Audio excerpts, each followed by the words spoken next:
ನಾನು ಫೇಲ್ ಆಗಿದ್ರೆ ನೀನು ನನ್ನ ಬೇಡ ಅಂತಿದ್ದೆ ಅಲ್ವಾ ಕನಕ? ಆದರೆ ನಾನು ಫೇಲ್ ಆಗಿದ್ರೆ ಅವ್ರು ನನ್ನ ಜೊತೆ 3-4 ದಿನ ಮಾತ್ಬಿಡ್ತಿದ್ರು. ಮಾನೇ ದಿನ ಅವರೇ ಕನಕ ನನಗೋಸ್ಕರ ನಿಲ್ತಾ ಇದ್ದಿತ್ತು.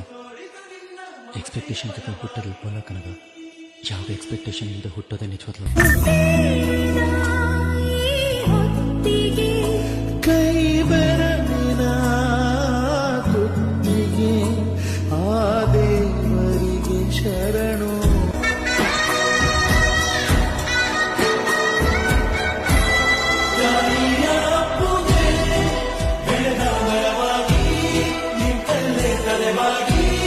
ಈ ಭೂಮಿ ನೀತಿ ಸ್ವರ್ಗವನ್ನೇ ಮತ್ತೆ ಚಿಗುರಿ